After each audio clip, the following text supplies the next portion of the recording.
Hey guys, welcome along to the Barbecue Talk Show. How is everybody? Hope everyone's well. How are you, Ryan? I'm very good, Matt. How are you? How's your week been? What have you been up to? Well, I know what you've been up to because we go into that in a little while. Talk, don't we?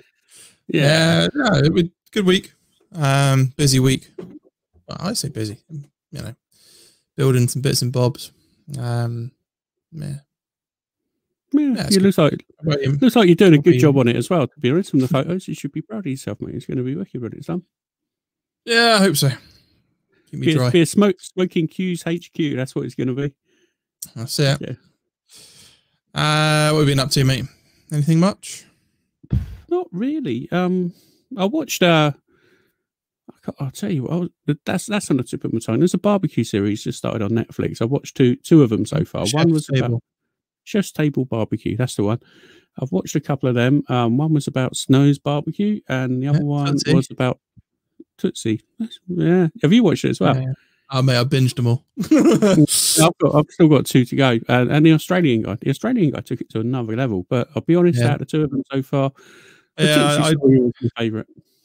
I fell asleep in a steak one.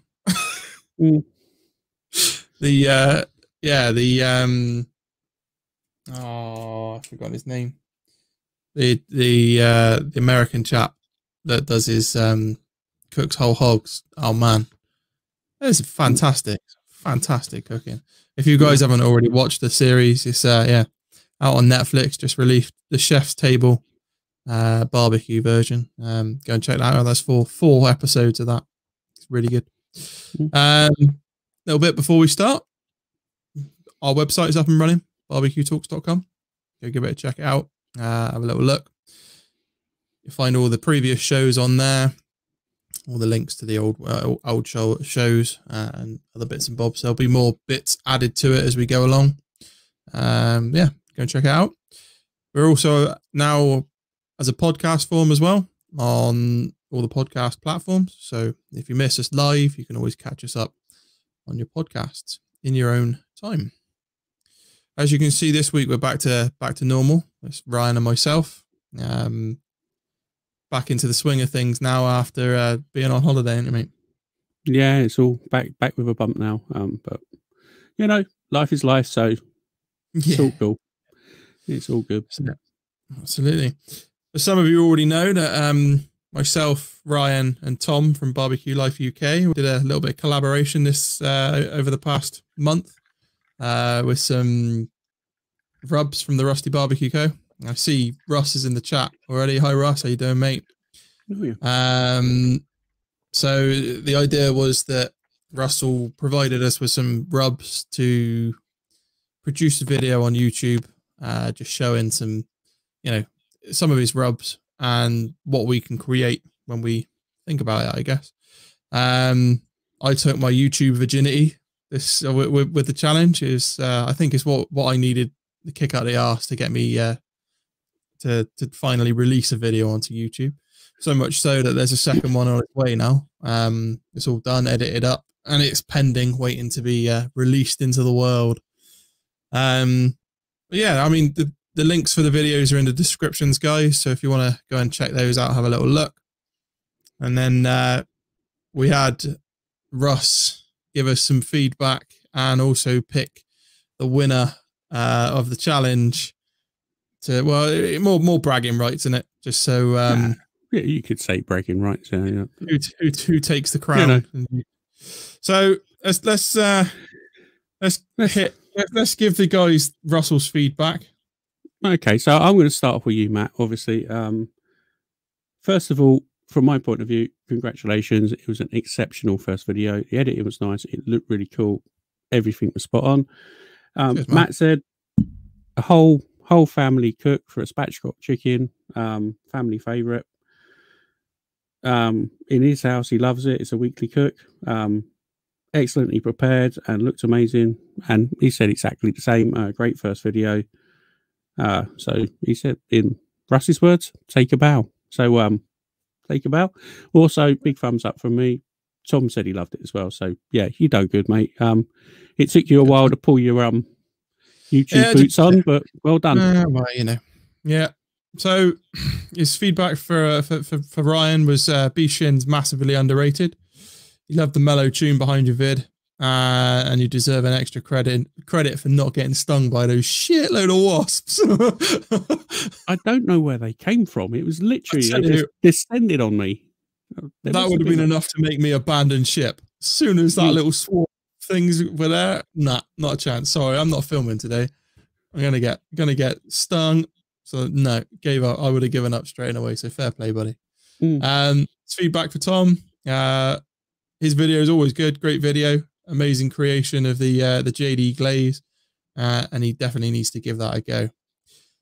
But them wings did. So let's announce the winner then. For the ultimate bragging rights on tonight's show, the person who tipped the scales in terms of creativity and transformation of the meat is Mr. Ryan G. Oh, me. What a surprise. Well done, buddy. You know, I wasn't expecting it, to be honest. It's been a while since I put a video out, so it was quite nice to get that and a little nod. So thanks, much appreciated, Russ. Those who haven't seen it, go check it out and support all the other people in the collaboration as well, and Russ's lovely rubs too. Yeah, definitely. Don't forget, we've got we run a little special deal with Russell, so you can get 10% off in his shop using the code BBQ Talks 10. If you want to try his rubs, you can get 10% off of them by heading over and using our BBQ Talks 10 code. So yeah, well done, mate. Well done. Did you see what Sider says? He said, "Did I get a buzz out of making that?" Buzz out, yeah. I bet you did. Yeah, definitely. Yeah, Lep's got a big cookout tomorrow, brisket and chicken ribs and sausage. I'll be looking forward to seeing them. Nice. Yeah, excellent. Okay, good. Right. So, do you want to announce our guest? I think I will do, yeah.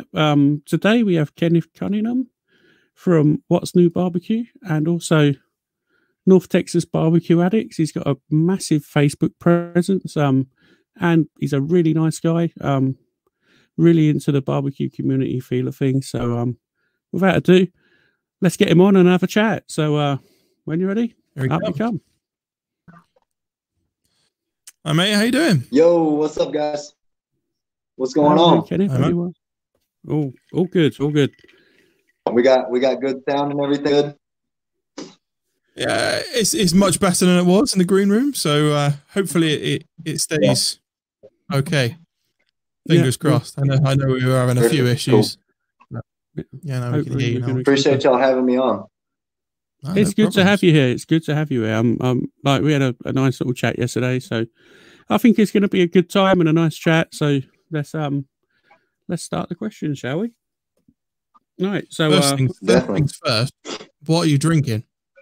Oh yeah, fair point. Well, right now, since I literally just got off work, I'm drinking a Monster. But a couple in the chamber right here. We got a couple right here. The chamber for it. Yeah, exactly. Yeah, y'all are up way later than I am. I literally just got off work 30 minutes ago, so I got some energy going. Right. been a frantic rush to get in for us then, I guess. Yeah, much appreciated for coming on the show. I know. I'm happy to be here. Appreciate you having me. I'm happy to be here. It's good to have you as well. So, Kenneth, tell us a little bit about yourself and who you are, where you're from, and what first got you cooking over flames and barbecue and stuff. So, how did all that come about? Yeah, definitely. Honestly, like you said, the group's name is North Texas BBQ Addicts. At one point in time, I used to have a bad smoking and dipping habit, and actually replaced both of those with barbecue. So I'm heavily addicted to barbecue, and that's really about how the name came about for it. It keeps my hands busy, keeps my mind busy. First, just like everybody else, I started off with like a $20 grill, making chicken breasts and hamburgers. That was really about the start of it, and then Probably about 4 years later, I got my first smoker, and kind of love ever since, you know. Yeah, once it gets older, there's no way back. It's a slippery slope, unfortunately, isn't it? You get once you get that first grill or smoker, that's kind of chaotic. Absolutely. Yeah, exactly. Absolutely. So that leads us quite nicely into another question. Actually, it's slightly off task, but while we're on the subject, what grills and smokers and things do you have? Which is your go-to grill? Well, for my go-to, it's probably a simple answer, just like everybody else. I love my Weber kettle. If you got a Weber, you know how much stuff you can really do on that. The only downfall about a Weber is the size. So, for a weekday cook or a weeknight cook, everything's going on the Weber pretty much. To backtrack, what smokers I have about probably 13. Let's see. Wow. I've got a Traeger 850, Timberline 850. I've got the Pits and Spits 1250. I've got the Rectech 700 series, the Weber kettle, the Ugly Drum smoker, the Barrel House smoker, the Pit Barrel cooker. I got the Blackstone, the flat top griddle, and then I've got my trailer smoker, and then I've got 2 Santa Maria style grills as well. Blimey, that is a lot of grills. It'd probably been easier to say what grills haven't you got, to be honest. You've got a ton. you got some pretty big ticket items in there as well. You know, there's some big names, really good quality manufacturers. That's really, really cool, to be honest. So if you I got one more. I got one more on the way too. One more on the way. Wow.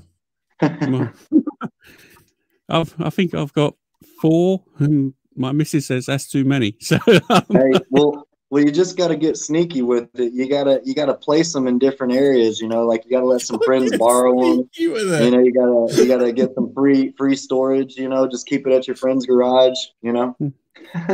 So swap him in and out when no one notices. What happened to this one? Oh, it rocked up last night. I don't know where it comes from, but we're cooking on it today. And then you just place one in its spot. You know. I swear that one was red yesterday. Yeah, no, that'd be silly. It was blue. See, the trick is you got to leave it in the box in the garage for at least 2 weeks, and then out of nowhere you're just like bam, and you put it together, and then it's it's been in there for 2 weeks. What are you on about? It's been here. I don't know. Where did it come from? That's a good idea. I'll have to don't listen to me. Don't do as I do, okay? Don't take my advice. Well, they say sometimes it's better to beg for forgiveness than plead for what you want. Don't ask for acceptance. Ask for forgiveness if you need to. You know. Yeah, absolutely. That sounds like a goodish way to go. Right, so probably my favorite too. If it's an everyday cooker, it's going to be the Weber. And then otherwise, if I've got the time, I love my competition trailer. It's a offset trailer smoker. I could probably fit about 10 briskets on it, or 12 or 14 pork butts or something like that. And then my Pits and Spits is my favorite pellet grill. Nice. Yeah, I couldn't see why it wouldn't be, to be honest. They're a quality manufacturer. They make all sorts of really good stuff. So, yeah, you're lucky. Really, and they've got great customer service too. And I mean, like we talked about the other day, Pits and Spits sponsors me. But just in general, their customer service is really good. So it's it's a win-win to be able to say, hey, I like this product, and if you ever have trouble, someone's going to fix it for you. Yeah. Well, you sort of got to believe in the product you're promoting at the end of the day, haven't you? That's the main thing. If you don't like it, you can't honestly say it's good. So that's what you need to be doing. You use it and get experience on it, and then pass it on to others and give them an honest opinion. That's the only thing you can do. So then give it to somebody to put in their garage. Give it to very, very true. Absolutely. You gotta get creative. You gotta get creative, Ryan. You gotta get creative. No. Right. So, what is your first memory of cooking over flames? If you could run through that. I've just got a cat trying to get out the door. Back in this. Honestly, it's funny. One of my friends he actually just recently bought a Pits and Spits also, and he's gotten into grilling and barbecuing and stuff, seeing the group grow and everything. One of my first memories is when I invited him over to my house, and at this time everybody was like, "Well, the only way to grill a steak is 1.5 minutes each side right over the fire." And I was already, I don't know that I was not trying to do that, but I was a little worried I was going to burn a steak. So I was always flipping it. I was like, well, I got to flip it.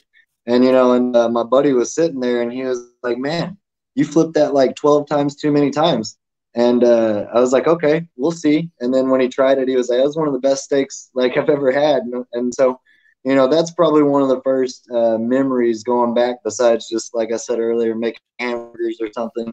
We didn't really grow up barbecuing or anything. So, we didn't, probably something like that. I lived in an apartment complex. I was not supposed to have a grill, and what we used to do is I would take my grill out and I would set it in a parking space.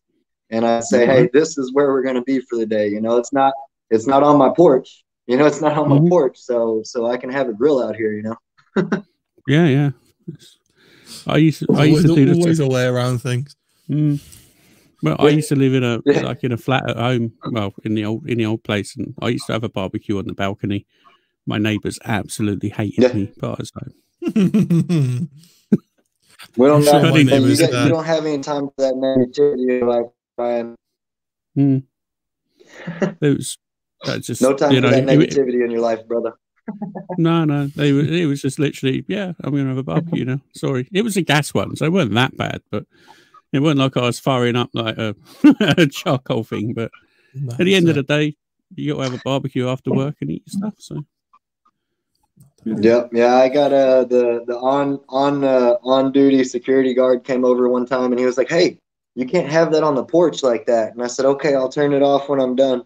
I said, I won't do it again. I'm already cooking now. I'm already cooking now. I can't just quit. We gotta eat, bro. We gotta eat. Chuck you my sausage and they come back again. I won't do it again. Won't do it again. Exactly right. So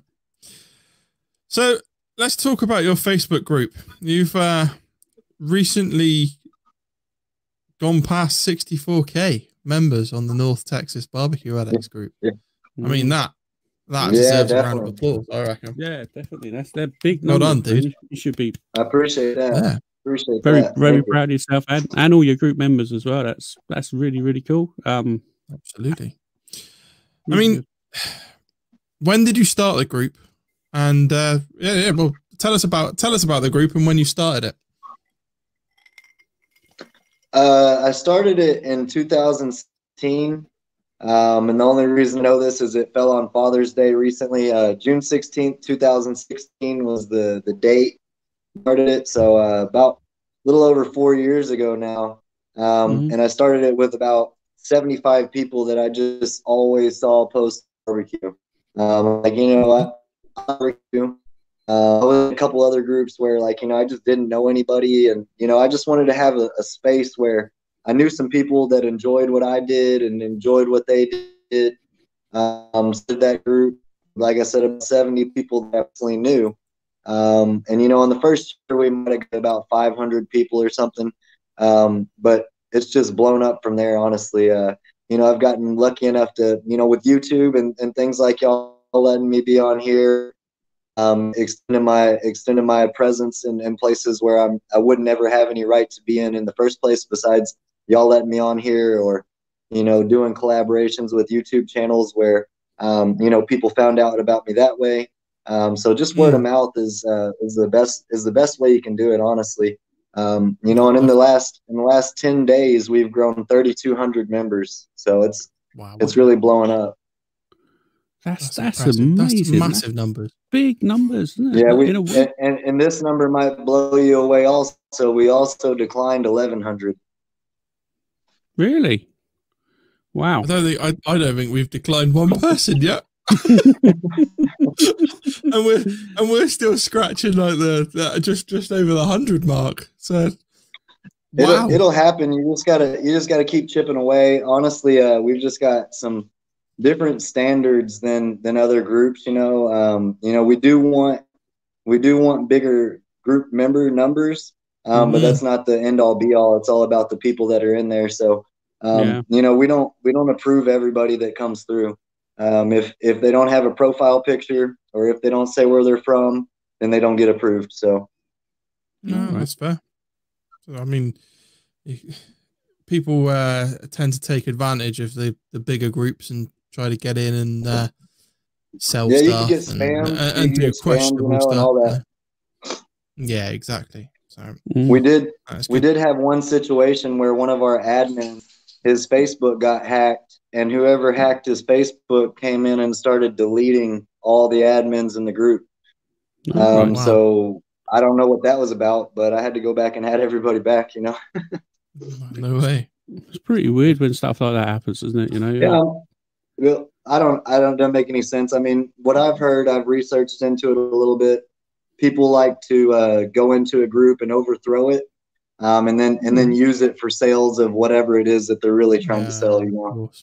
They got 64,000 people to advertise their whatever their energy drink. Yeah, exactly. It's yeah. Also, while we're on the subject of your group, the self promotion thing you do is really cool. You don't often see it in many other groups. Sort of like come and drop your links, and everybody like set like what was it? You say a rising tide lifts all boats and all that sort of stuff, and yeah, it's a really cool thing to do. It's all about teamwork. I mean, you know, for the first couple of years, I was kind of very cut and dry with link drops and stuff because I was just trying to feel it out, you know, and see what could be allowed, and you know, without having to make it a complete link drop group. So here recently, you know, in this last year, I've been trying to spotlight our members and give them a platform to be able to be seen also. So wherever it's that way where you don't have to look everywhere and you see a link, but there is a isolated area where those links can be, you know. So they still, that when I do those posts go crazy for 2-3 days. So they get a lot of recognition, and you know, it's a good way to give back to everybody that's in the group. Yeah, it's a really cool thing to see. As I said, not really many groups do it, and it's a really just a cool thing to do. Really, I think any YouTuber out there deserves the right to maybe have the video seen. And I know sometimes you can put stuff in places where, like, it's just like, what you doing putting out in my group? It's like, well, it's a barbecue thing. And other times it's, is this your video? Is this your video? It's like, did you share your own video? Did you? It's kind of strange, but yeah. So, what's your favorite thing to cook or recipe then, Kenneth? What do you like to eat on either a day or on a queue? Or if it's something like quick and easy, I love chicken wings. I can knock chicken wings out, you know, in about an hour. I could eat those 2-3 times a week and not be mad at it. If it's a longer cook, I love making ribs. That's one of my favorite things to make. And then, you know, you can't ever go wrong with setting aside 13 hours to drink beer and make brisket either. So, you know, those 3 things right there make me a happy camper. I'm good to go. Yeah, I think I'm with you on that, to be honest. Give us a little insight on your chicken wings. How'd you prep them? How'd you cook them?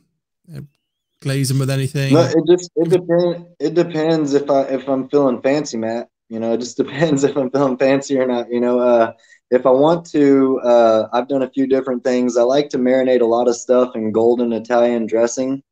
So I'll set those chicken wings in golden Italian dressing for about 2 hours or 3 hours.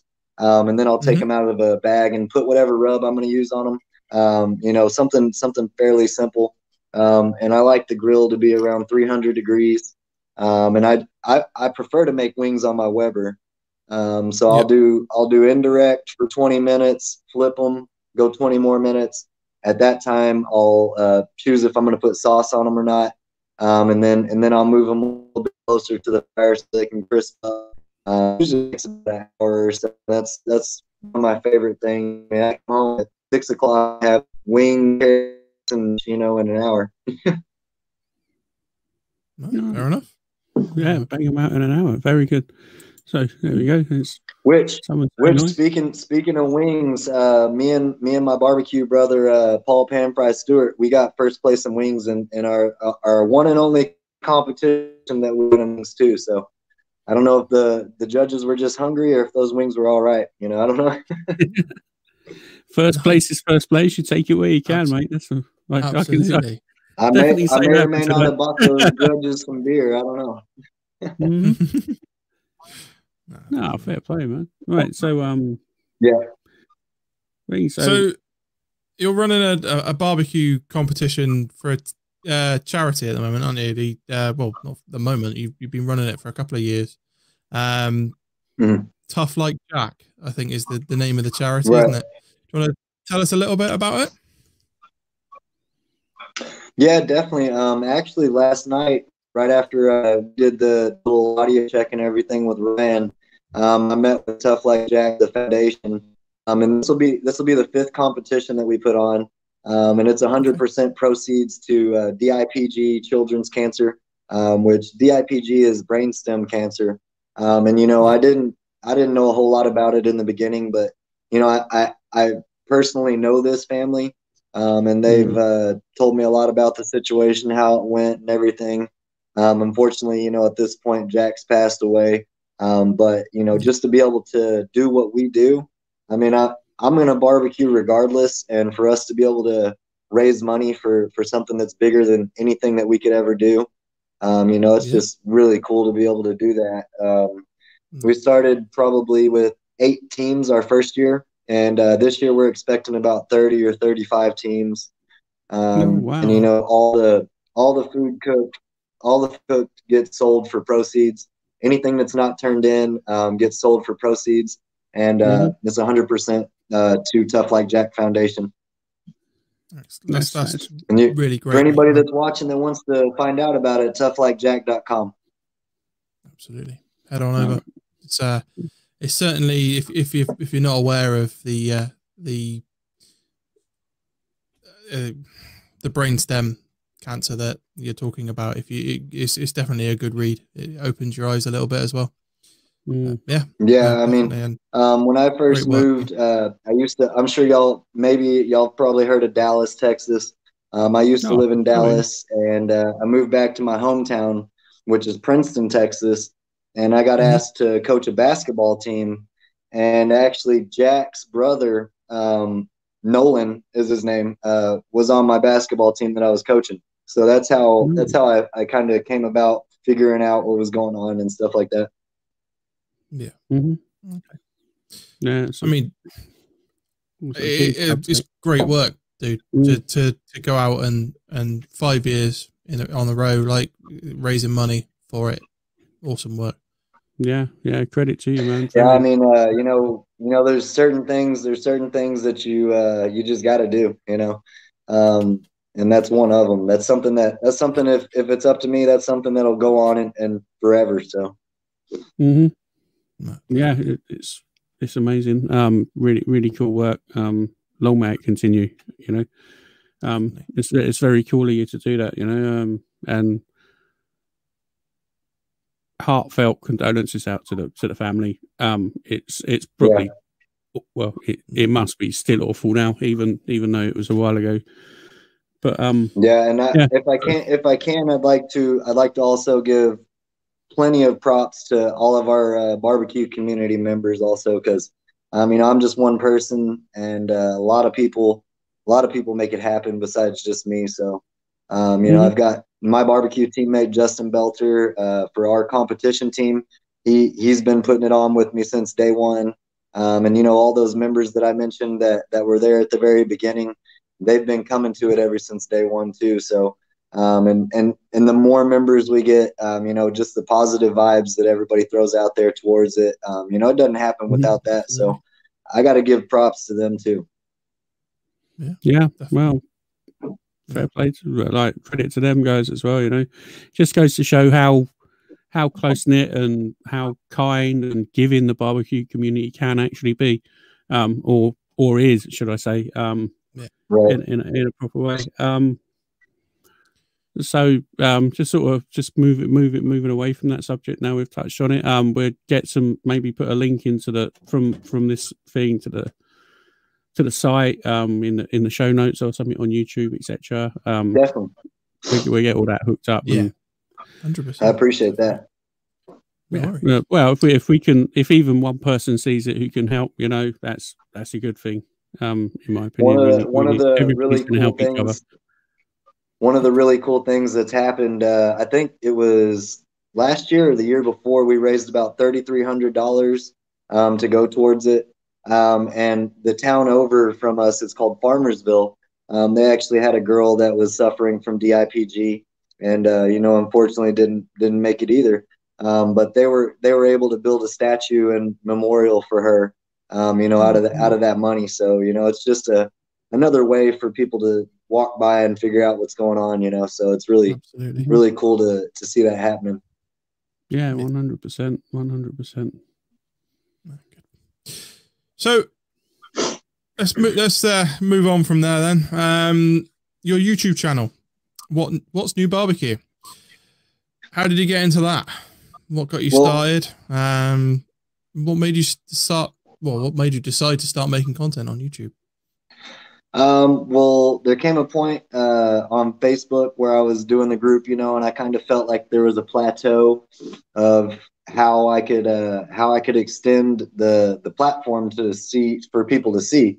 So I was just trying to figure things out. And at that point, I used to watch T-Roy Cooks, and I still do.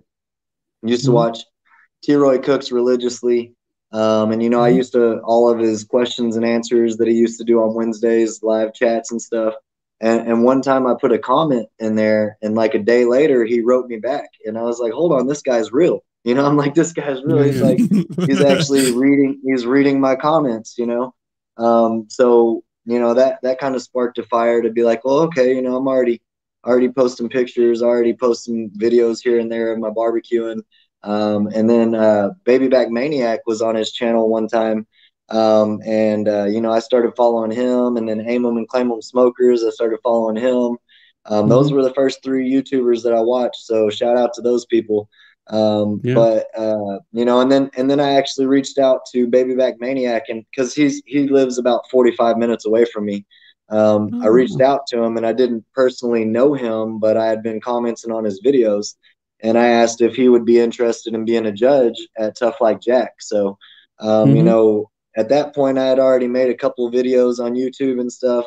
And you know, I was enjoying it, but my videos were no good. Not that they're great now, but you know, just seeing the level of quality that like those guys put out, you know, T-Roy Cooks and Baby Back Maniac, it just continues to light a fire under me every time I watch mine. And I'm like, hold on, I'm not even in that platform yet. You know what I mean? Like, it just keeps me moving. It's just another way for me to, I mean, same way we're talking right now, there'd be no real way otherwise. You know, it's just a really cool platform to interact with people that are like-minded, and just put your creativity out there and kind of keep you grinding on your journey, you know. 100%. We've just got a quick question in the chat. It says, Kenneth, if you asked about the smoke bangers and mash, someone told me to. Someone told me to ask about that. They said that was definitely something that I needed to quiz y'all on. They said, Pickles is here. Pickles is here. Pickles in the house. Yeah. How you doing, Charlie? Welcome along. Good to see you, mate. So y'all tell me about bangers and mash. Y'all tell me about that, because smoke bangers and mash. Well, I've not heard of smoke bangers and mash. I've never really smoked a sausage, to be honest. I know that's a big thing over in America, but what we call a banger over here is like quite a small quite a small sausage, to be honest. They'd generally be grilled. You wouldn't necessarily smoke them, not unless you've got a load of links of them. And generally, that you'd normally see like the hot link type of thing you guys do over there anyway. But bangers and mash is a very traditional sort of English meal. It goes back hundreds of years, I'd say.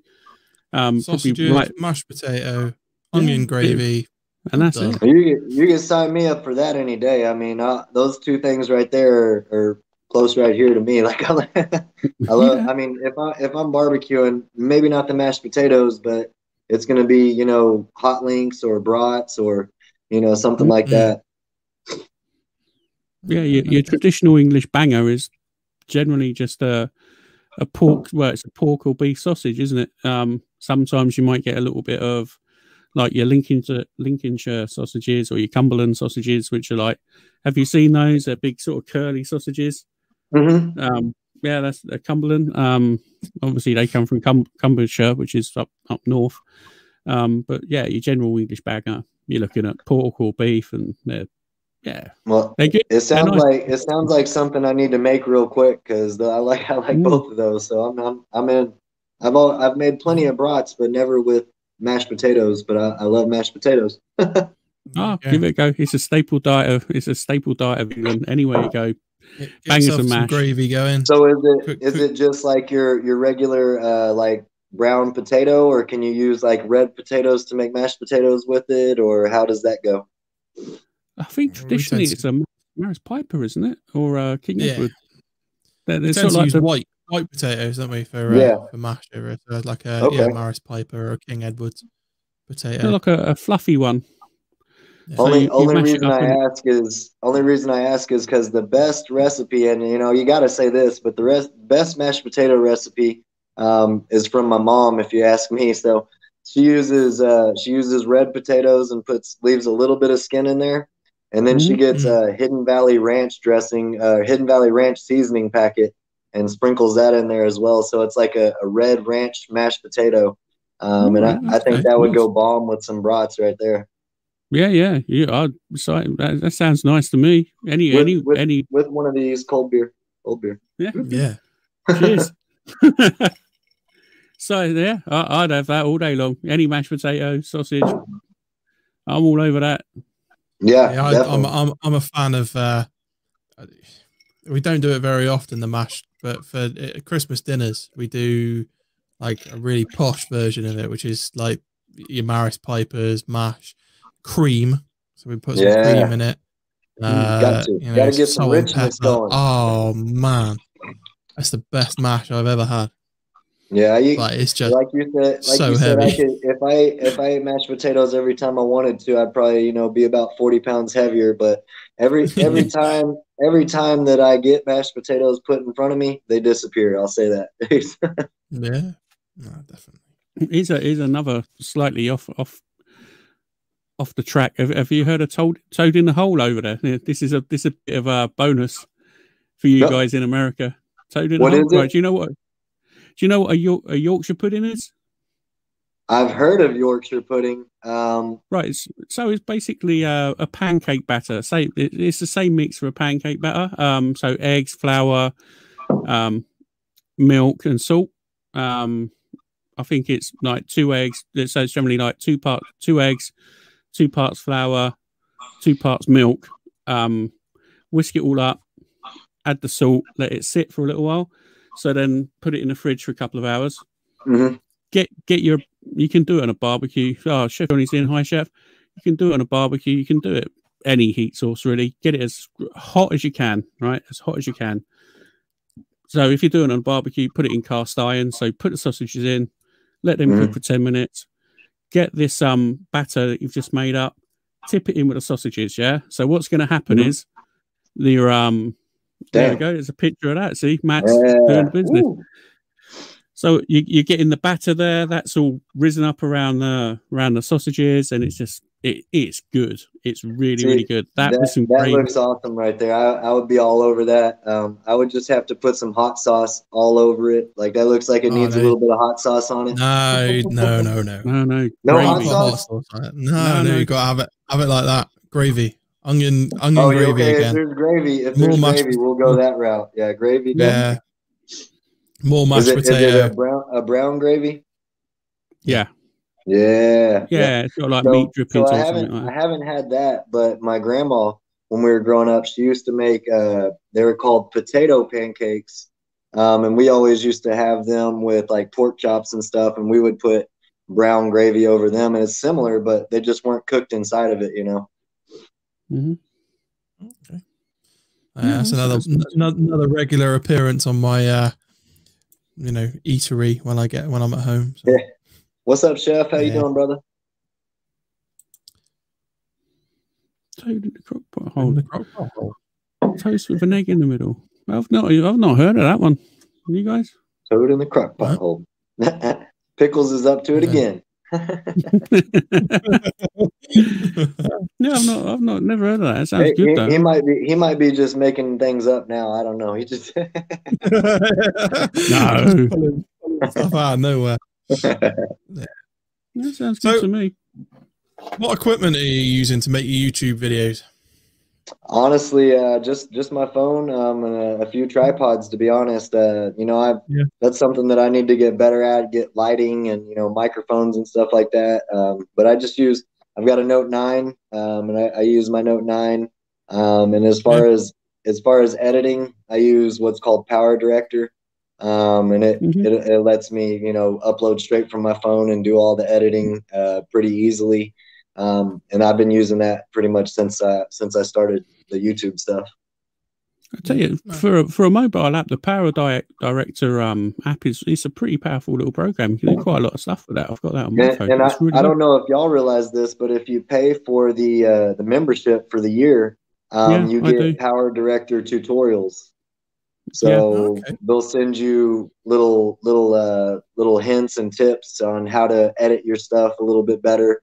And Power Director even has a YouTube channel, so you can go on YouTube and you can learn stuff like a little editing class right there on their YouTube channel.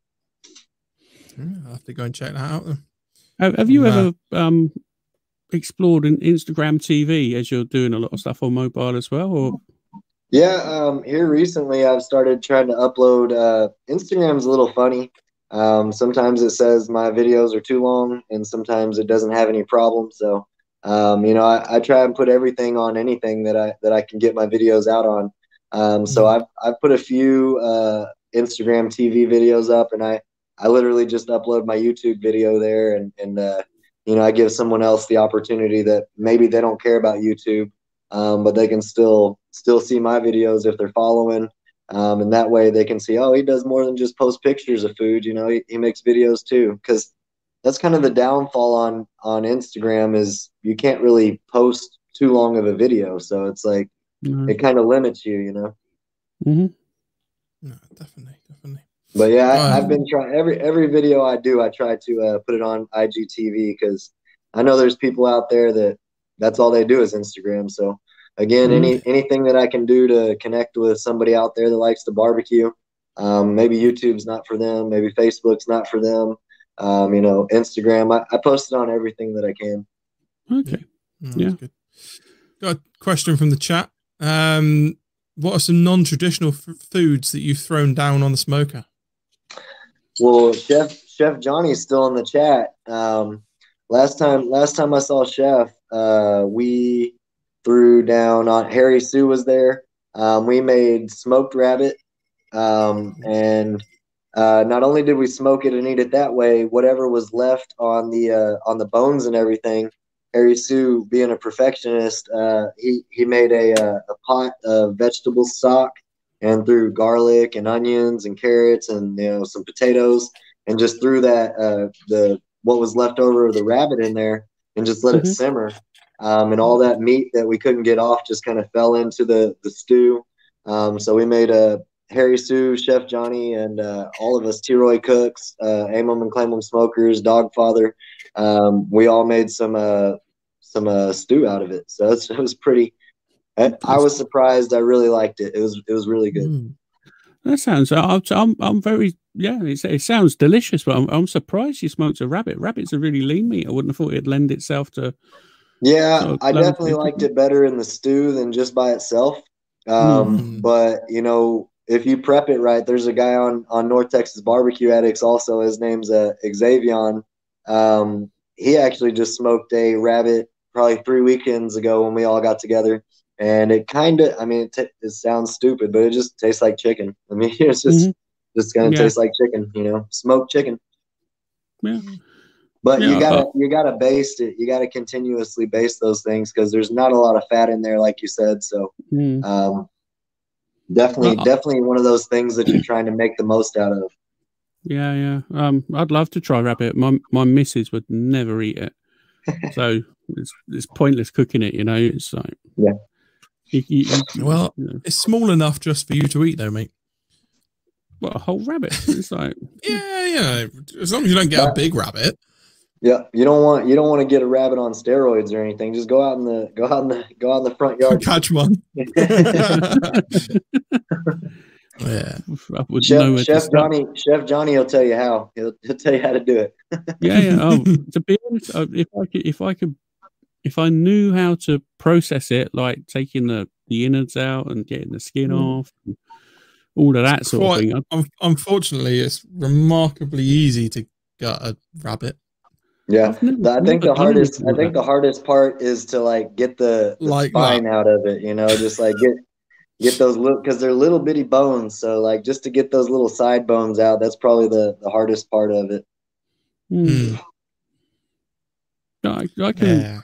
I don't know. So this is going to sound silly. I can fillet a salmon and skin a salmon, and they've got really fiddly bones and stuff like that. But I don't know. I wouldn't really know where to start with a rabbit. It's sort of like I don't know. I just wouldn't. It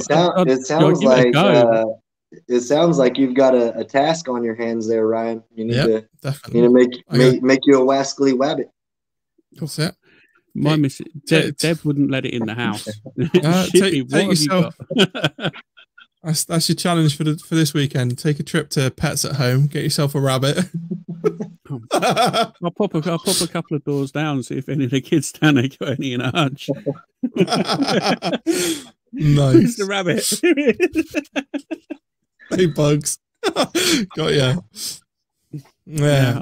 I don't. Just like the smokers we talked about. Just bring the rabbit in, leave it in the fridge for a couple days, and then bam! I don't know where that came from, but it, you know, we got to cook bad it. Now. I got to put it. Yeah, I got to cook it. No, Dutchie's saying he done a rotisserie rabbit. It went dry really quick. But Charlie's saying wrap it in bacon. Ooh. Everything's better with bacon. Yeah. Chef Johnny was holding out. We didn't wrap it in bacon. He was holding out. He just dropped a couple of tips in there. Rabbit's easy. You should use the shoulder and hind quarter, and then the loin. The loin is excellent. And there you go. So now we know. Unfortunately, when I was younger, we used to go out hunting in my mate's field. So he's a farmer, and we were always catching rabbits. And you gotta soak that in some buttermilk or something. Yeah, I tenderize it a bit. Yeah. And the guy on our group, Xavion, he puts buttermilk in it, and then he'll smoke it, and then at some point he'll put it in a pan with onions and oranges and pour a beer in there and kind of steam it, you know. That sounds good. I think I prefer the idea of like a steamed or stewed rabbit would probably be more appealing if it's cut into I reckon stewed rabbit. You wouldn't even know it's rabbit, to be honest with you, in some stew. You just get you some bread and butter, you know, get you some bread and butter, eat you some stew. Get yourself one in a crock pot, Ryan, and just don't tell the missus.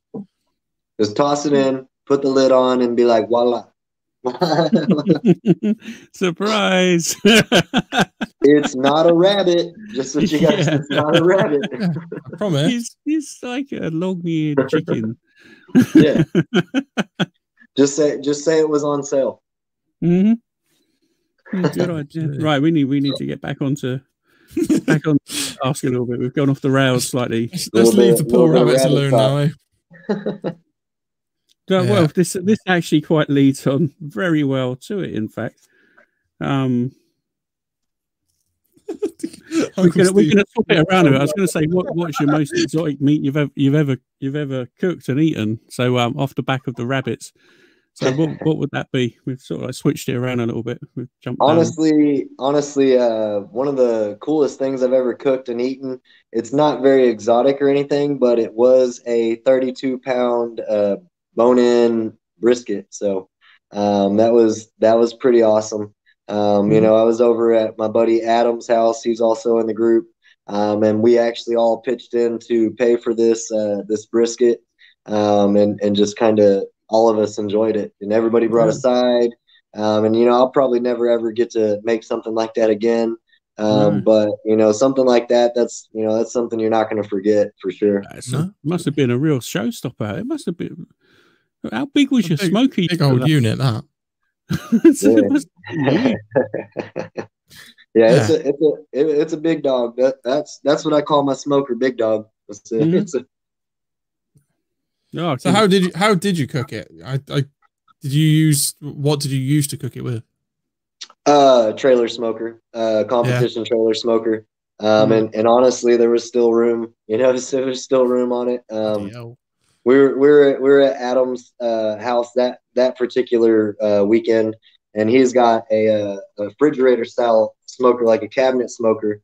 And it only took up one rack, and he still had a whole nother rack and a warming box. And you know, we were cooking hamburgers and wings and peppers, and you know, it was a big day that day. Yeah, I bet it was. I feel like I'm missing out. Hey, I got a spare guest room. We don't have good Wi-Fi. We found out just recently. So. I tell you what, it's perfect now. It was like the beginning was a bit sort of. It was a bit choppy at the beginning.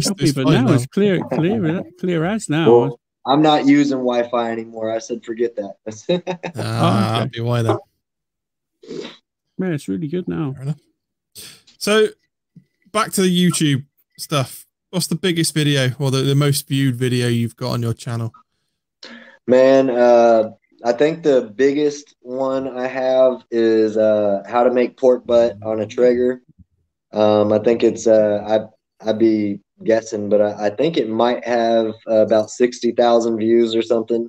Wow. Possibly more. I'm not sure. But then one that kind of irritates me that's done so well because it really wasn't anything special. I made cheeseburgers on the Weber, and that thing's blowing up daily. You know, it was literally just me and my friend. I was like, hey, we're going to make some burgers, drink some beer. You know, not expecting anything out of it. And, you know, apparently people enjoy that video. So, you know, those things, or I've got one where, I think it's like 30,000 views on the pit barrel cooker making ribs. You know, so pork butt, burgers, ribs, and then I think my brisket. I have a couple brisket videos that are above 10,000 views or something. So there's a few of them that have done pretty well. But you know, I don't know why they did good. I'm not sure why they did good or anything. You never know. You know. That's very true. Right, you can. What was it? Did Charlie do one like peeling a potato or something, or how to cut a potato up? I remember that went crazy. Yeah, peeling a potato. What's all that about? It's crazy. And like T-Roy Cooks, one of his best videos, and he was just you know, trying to be healthier and kind of lose some weight a little bit. One of his best videos is cabbage stew. You know, so it's like you don't necessarily think you're going to T-Roy Cooks' channel to learn how to make cabbage stew. But you know, that video blew up. Yeah. You never know what it's going to do. It seems to be like a bit of a consensus that the simple stuff tends to get more views. Unfortunately, from the outside in. That irritates me because you know it took me about 45 minutes to make those burgers. It takes me like 13 hours to make a brisket. So it's like, you know, I guess there's a lot more people thinking, right, how do I make my burgers taste better? You know, people are maybe not necessarily like at the level where they want to be cooking briskets for 13 hours, 14 hours, whatever. and they just want to better themselves with like the simple bits, like sausages and burgers.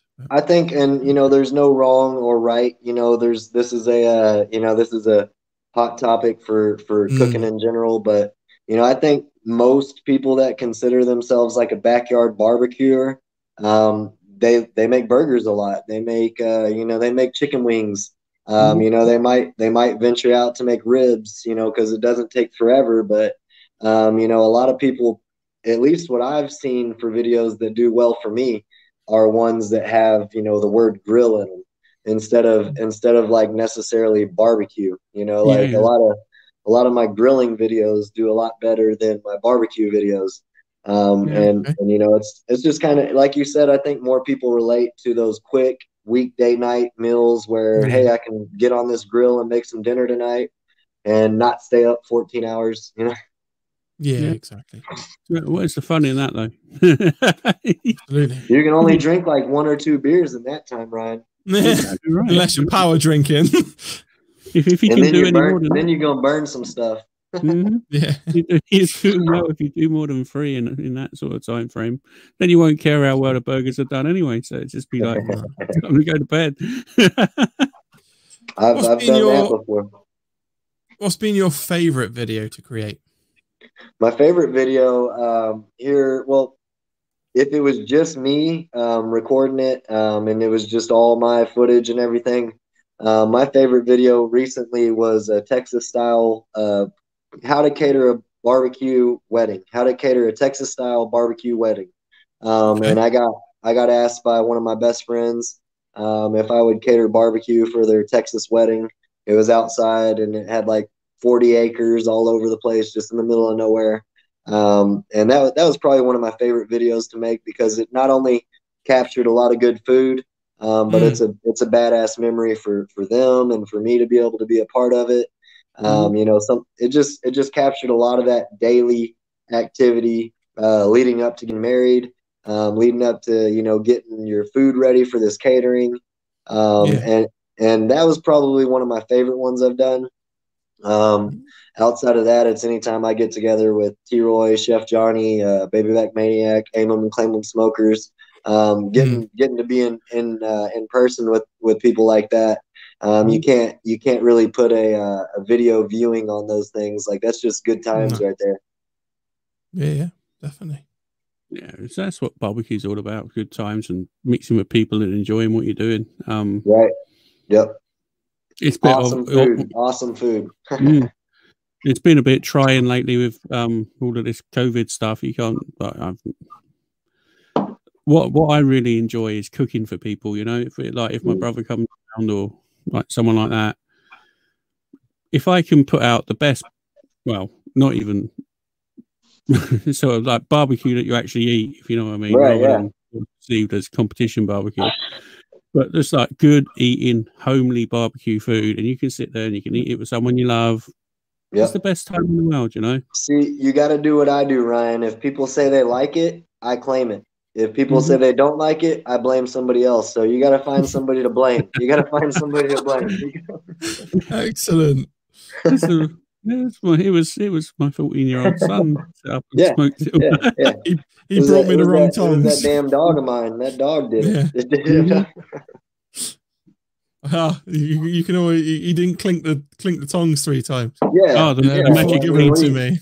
What are you thinking, bro? You gotta speak to the barbecue gods. You know, you gotta click. Yeah, click. I put that one in one of my videos, ready for release. I did it by accident as I was wandering around in the garden, and I was like, just ding ching. I was like, okay. So, so that went in the video. So the saying's true. Is it 2 or 3? Is 2?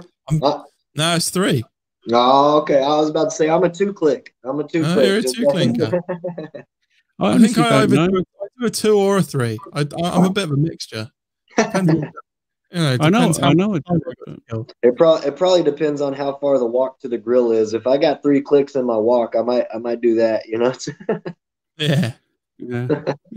I normally just hang them on the side of my grill or put them on. I've got like a little bar next to my grill, so if the cats are about, it'd be on the bar. If they're not about, they'd be hanging on the Weber. Like if I'm grilling, I always sort of seem to grill in the week anyway. I don't generally smoke anything until the weekend. We got another question in the chat, but this is going to tie up with one of the questions we were going to ask anyway.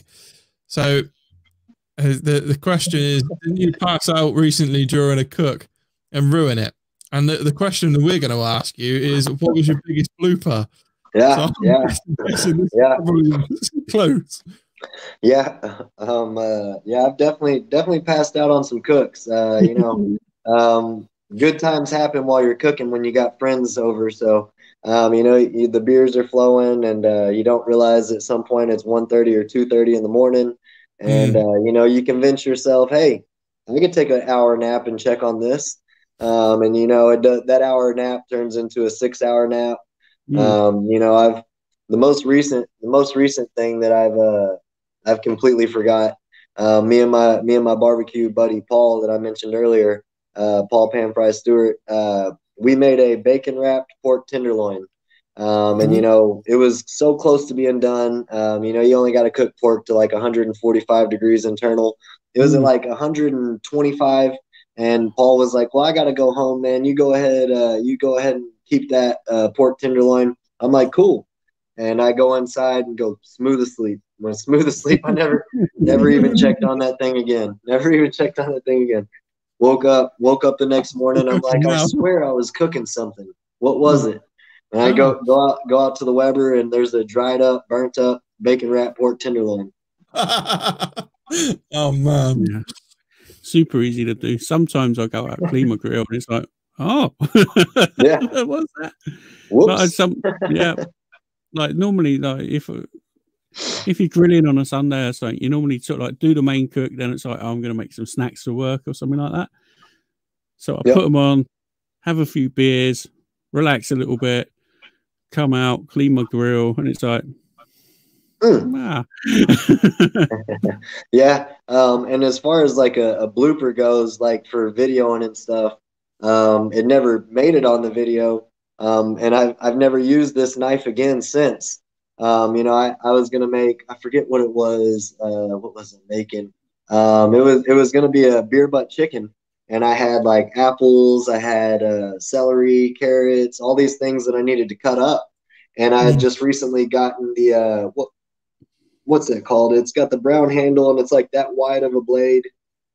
I can't think of the knife because honestly, so I had the video recording, and I didn't even reach for the knife. I reached to grab like the carrot or something to cut, and my finger just like touches the knife, and it's just like, and like it's still on the video, but I never uploaded that part of it. But I'm like, shit, like I'm like, oh shit, like you can literally hear the knife going, and I'm that was I gave that knife away real quick. I gave that knife away. I was like, nah, I don't like to get abused while I'm cooking.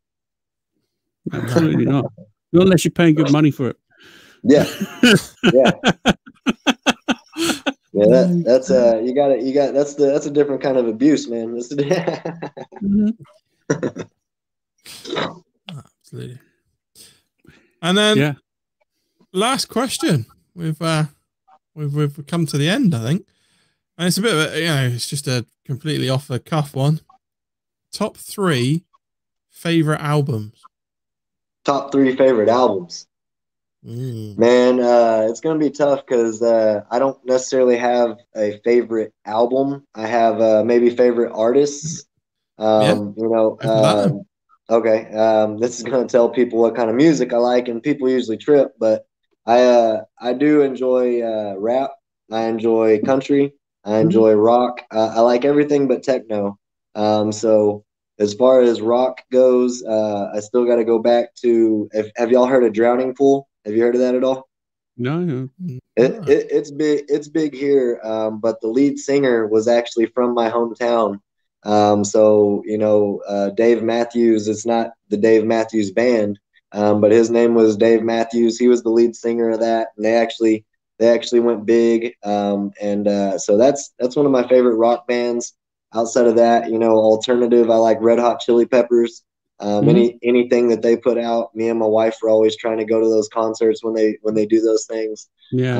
You know, rap, I like everything rap related, as long as it's you know, not even close to techno. But and then country, I like Zane Williams. He's a local country star.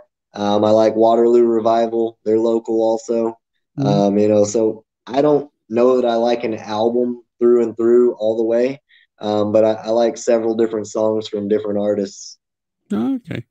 That's a very sort of a modern answer. It reflects the way people listen to music nowadays, because generally, like I'm knocking on a bit. I'm nearly 43, but you'd sort of like, oh, I like this on this particular album, this particular artist, blah blah blah. But then once you get below a certain age, it's like, oh, I like this song from this person. Like you don't have artists anymore. You have playlists. Yeah, like, exactly. And that's what we've gotten to, like with technology and everything. You can make your own playlists, like you just said, you know. So I've got playlists that are strictly for while I'm barbecuing. I've got playlists that are strictly for while I'm at work, you know, or while I'm in the car. You know, I have playlists that I can play around my son that I still like that music too. You know, so things like that. That's I'm just all around with music. You know, again, everything but techno. So just wanting to, you say you like your rap music. Is it the old school or the newer stuff that you I like old school, definitely. You know, I love like the old school Eminem. You know, I like when Lil Wayne, all he did was freestyle. He didn't write anything. I like all that. You know, I liked Nelly before, like he decided not to do that anymore. You know, 50 Cent, Ludacris, all those people are the people that are my go-tos to listen to on a regular. Oh man, you just said like I class them as new school. You gotta throw some of them in there. Well, you know, Ludacris has been around ever since like day one, right? You know what I'm saying? Yeah. But I'm like, old school Eminem. I'm thinking, for me, golden age rap. It's like early 80s up to sort of mid 80s, and there's sort of like a good period again in the 90s, and then it just sort of like kicks up again in the early 2000s again. Yeah, you said you're about to be 43. I'm 33, so there's a for me 80s and late 80s, all 90s, you know, that's how, in my mind, that's how I think, you know, old school rap. I'm like, when I was like 10 or 12, probably shouldn't have been listening to it. Yeah, I can remember sort of like Sir Mix-a-Lot and all that sort of stuff. Sir Mix-a-Lot, yes. Sir Mix-a-Lot was very good. What about Drama? Do you remember Drama? No, I don't. You're gonna have to listen to Drama. That was probably one of the first rap songs I really liked, outside of like mainstream rap, and that was Drama and Sir Mix-a-Lot. I did forget about them. Those were the first two people that I actually listened to that was rap related. And I've loved rap ever since. I just like the beats in them, honestly. Yeah. That's what it's all about. It's all about the beats in it and mixing, chatting. I'm not a freestyler or anything, Ryan. I'm just no. Nor am I. But I'm just saying. Charlie's got a question for you. He wants to know what your biggest win in a competition is. We've actually been grand champion before, so we won the entire thing. That was really cool. But recently, one of our favorite things that we've won, we've never won in chicken before, besides the chicken wings that also recently happened. We got first place in chicken thighs last year, and that's a big win for me because, you know, everybody cooks chicken fairly similar, and it's one of those things that are hard to differentiate from. And so winning something like chicken, that's a pretty solid for me right there. That's interesting saying you won chicken thighs, because we had a friend of mine on a few weeks ago, Stephen. He does competition barbecue as well, but he actually cooks his chicken in half. Like he gets a whole chicken. He said it's around 4 pounds. They cut them in half, and so just cook them on drums basically, and then do chicken halves. Yeah, they just turn them in. What was that? So Texas, it's like the Texas barbecue. It's not Texas, is it? We also do chicken halves. It kind of just varies per competition, you know. We've done. It just depends where you go. They kind of change the chicken up a little bit. Like that one time again, we had chicken wings, chicken thighs. We've done chicken halves also, or chicken leg quarters. You know, things like that. But like winning in chicken or in pulled pork, those two things. Anytime I can get an award in those, I feel like, you know, I've kind of elevated that a little bit more because, you know, having an insight to hosting a barbecue competition and hearing from judges, you know, what they've had trouble on judging and things like that. It's always been chicken and pulled pork. They're always like, well, there's 30 teams and 25 of them taste exactly the same. So it's like, you know, it's one of those things. If you win, for me at least, if you win in those categories, it's almost. I mean, I love winning ribs, I love winning brisket, but that's like a good pat on the back right there. If I get a pork butt or a chicken win. Absolutely. He's got one more question. What rules in comps would you change effectively? You know, which one don't you like, and if you could, what would you change? Well, we did change one rule, seeing as how we get to kind of make the rules for one of them. So a lot of competitions allow you to put garnish in the turn-in box, which is, you know, like a leafy bed or something to lay it on. And for me, I don't think that has anything to do with what you cooked. So we took garnishes completely out of turn-in boxes. You know, your meat should be able to look pretty and taste good by itself. So we took garnishing completely out of the turn-in boxes. And so it's more about, you know, how did you present your food that you cooked, not what else did you put in that box to make it look pretty. You know, it's you know, it's that's something that we've changed because again, garnishes neither here nor there. It's going to be thrown away. So exactly. Yeah, so we don't do garnishes or anything. Just pop it in the turn-in box and let it do its thing. Yeah.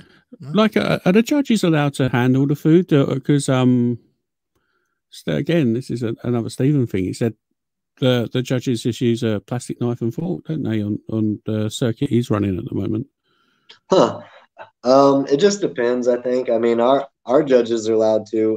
They're allowed to, you know, have it in their hand. The biggest thing is, so you got to think about there being like 30 or 35 teams or something like that. They're only going to take one bite of what you turned in. So you got to keep that in mind, you know. I've judged a brisket competition before, and, you know, it was the first brisket competition I'd ever judged.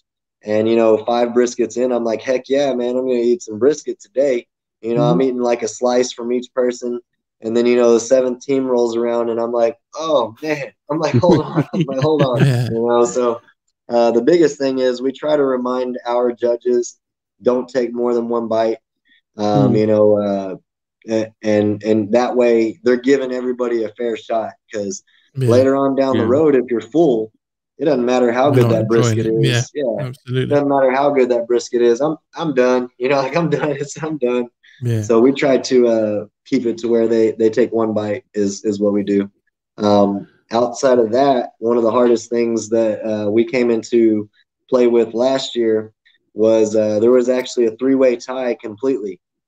And we didn't know how to break that tie. So, you know, this year, that's something that we're focusing on, learning from last year. Trying to figure out a tiebreaker. If it's like, hey man, I'm just going to challenge you to rock, paper, scissors, or, you know, if we got, you know, like whatever it is. That's an epic way of dealing who wins. Rock, paper, scissors. I like it. It's a gentleman's game. Best 2 out of 3, fellas. I see. You should change it. It should be rock, paper, scissors. Well, no, see, yeah, that's what I mean. You should do like, I don't know, like burgers, flippers. Yeah, and burgers, flippers, and drumsticks.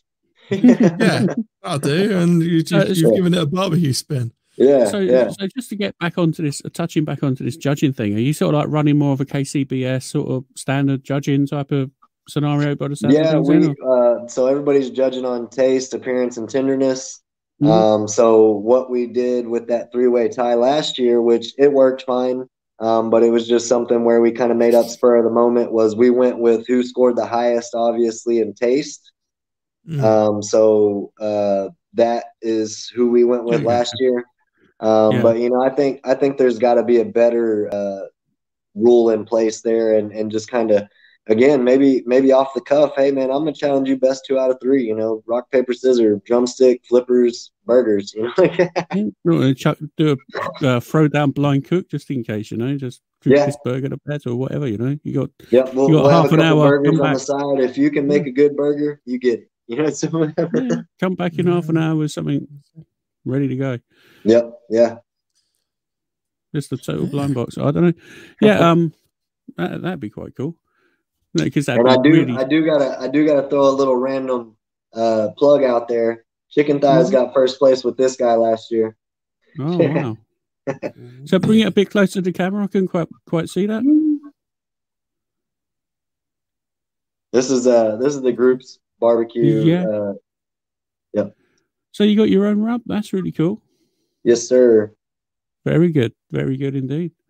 Looks nice as well. So, what sort of did you say that's a chicken rub? So, what sort of flavor profile is that? Then have you got? Well, this is actually an all-purpose rub. You can put it on anything. What my favorite thing to put it on though is chicken and pork.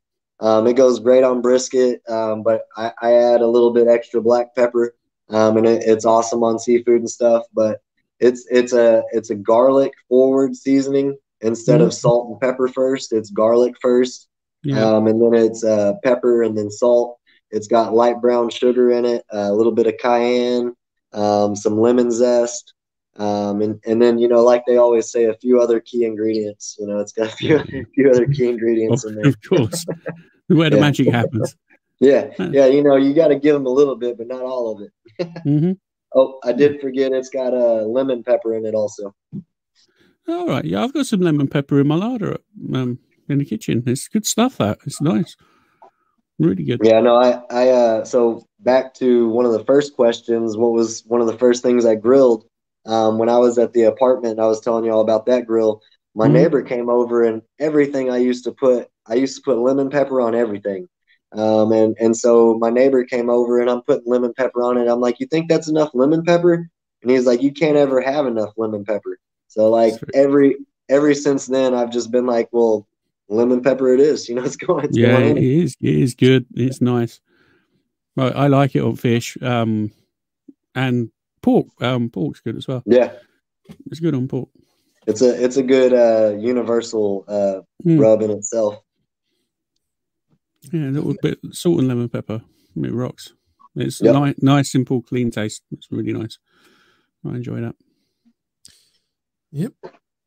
Right. So I think that brings us to brings us to a close with the questions. You going to stick around and join in with the pub club? Yeah, definitely. Yeah?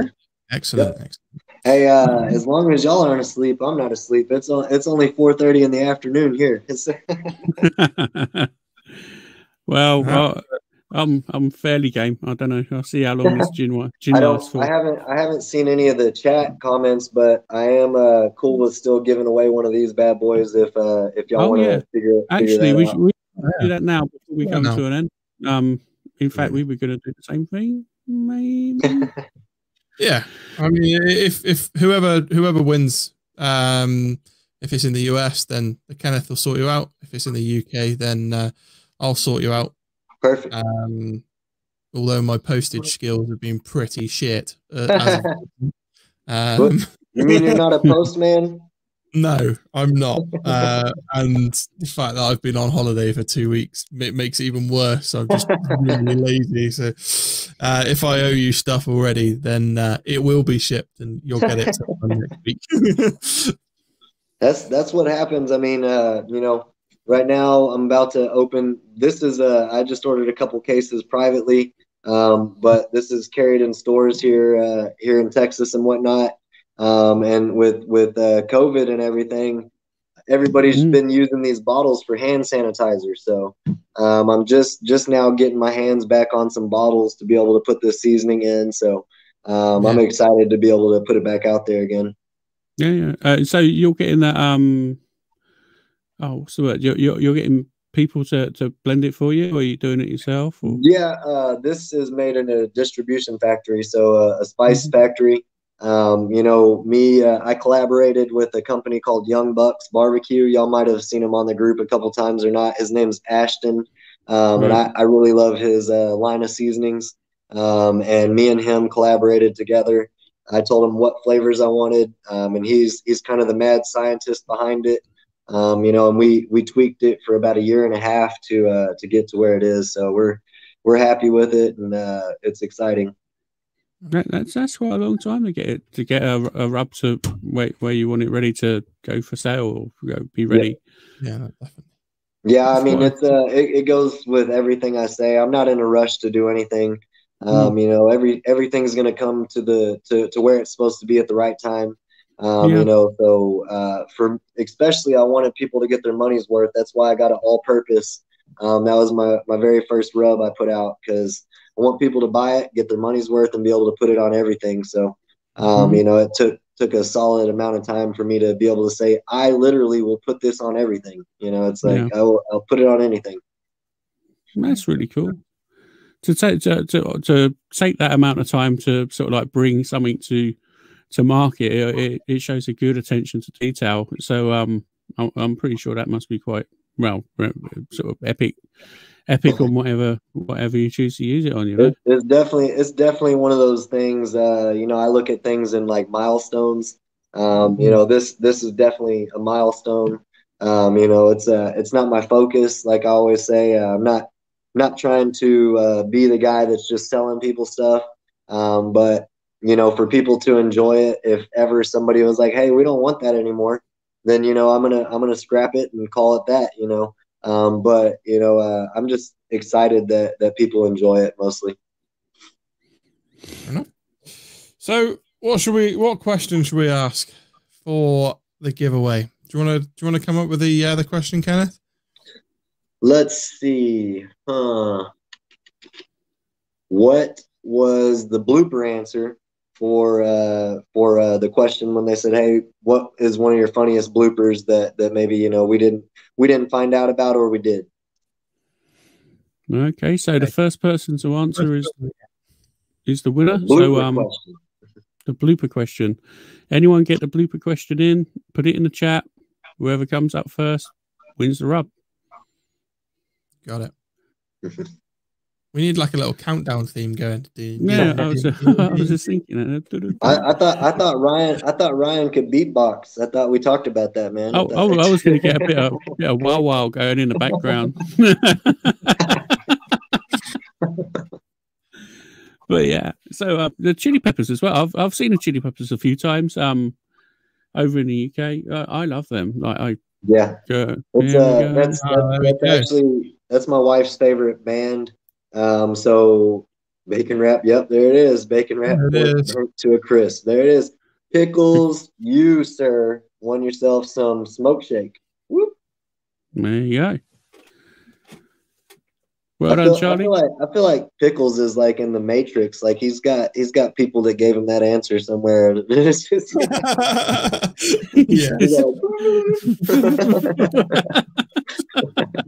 rewind. Shit, where is it? Right, that's so funny. If we've got people still in the UK, let yourselves be known. Put a yes or a hi in the comments, because obviously if you're here, you're here. If you're not, we can't give it away. So just let us know quickly. And we'll think of a question in a second. And I think we can probably do that after the pub club begins. I think when we open the pub club. So let's wrap up this, and then we'll do another little giveaway for anybody watching in the UK, because I can't afford to ship stuff to the States. Well, I've got zero luck shipping things out of the States, so I We have an admin that's actually in Australia, and I tried to send him a barbecue care package about 3 months ago, and it's still not there. So I don't. Wow, not good. Somebody has a box of North Texas Barbecue Addicts swag. I don't know. Yeah. Yeah. Right. So let's wrap it up then. Firstly, we need to say thank you, Kenneth, for coming on. I appreciate it. Tell the people where they can find you on social media. Yeah, your handles for YouTube, Instagram, Facebook, all of that. Let them know. Give yourself a shameless plug. Yeah, definitely. If y'all want to check me out, I'd love to have y'all follow along. I call it the barbecue journey. I'd love to have y'all be along with that. On Facebook, North Texas Barbecue Addicts, Instagram, North Texas Barbecue Addicts. We've got YouTube for North Texas Barbecue Addicts. Outside of that, you can find What's New Barbecue, which is me specifically. You can find that on Facebook as well. You can find it on YouTube, and you can find it on Instagram. And North Texas Barbecue Addicts just recently broke water into the Twitter platform also. So we've got North Texas Barbecue Addicts on there. And if you still don't got your fill of me yet, I run a YouTube channel for Six Brothers Beef Company, which is my meat sponsor. I run videos on their channel for them as well. So you can follow along on that as well. Okay, sweet. There you go. So that's it for this week. Please remember, if you're watching live, to stick around for the pub club. Thank you again for tuning into the Barbecue Talk Show. Remember, we're now available as a podcast. So if you missed us live, you can catch us up there. We're available on all the podcast platforms. That always gets me tongue tied. That one. And I have y'all. I shared y'all on North Texas Barbecue Addicts as well. So there should be quite a few people that are finding out about it from there too. Very kind. Thank you very much. Don't forget to go and check out the Facebook page. Give us a like on there. We've started a Barbecue Talk Show group as well. It's much like yours, where we're trying to promote other people's shows. Whatever they're doing, it's just sort of a place for us to give back.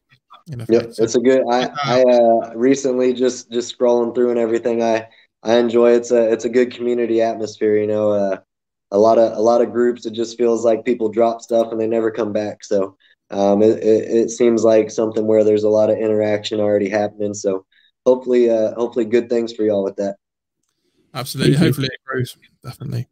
And if you have any interest in becoming a guest on the show, please email us at guest@barbecuetalks.com. Check out my Instagram, Facebook, and YouTube at Smoking Q's. Check out Ryan's Instagram, Ryan_G's_barbecue.stuff, and his YouTube, Ryan G's Barbecue and Stuff. And that is it for this week. Well, at least for the podcast. Stick around. We're gonna have about a minute and a half break, and then we're gonna open the pub club, open up the doors for everybody else to come in, ask Kenneth any questions they want to ask, or just generally have a chat. I'll post the link in a minute. So cool. See you guys soon. I appreciate y'all having me on, guys. Real fun talking to y'all. And like I said, y'all have got something cool going on. So just keep killing it, guys. I appreciate y'all having me on. It's a pleasure to have you, mate. It's been really cool. So again, thanks from us and thanks myself, and it's been great. We're stoked you come on. So yeah, definitely. Right. See you in about a minute and a half.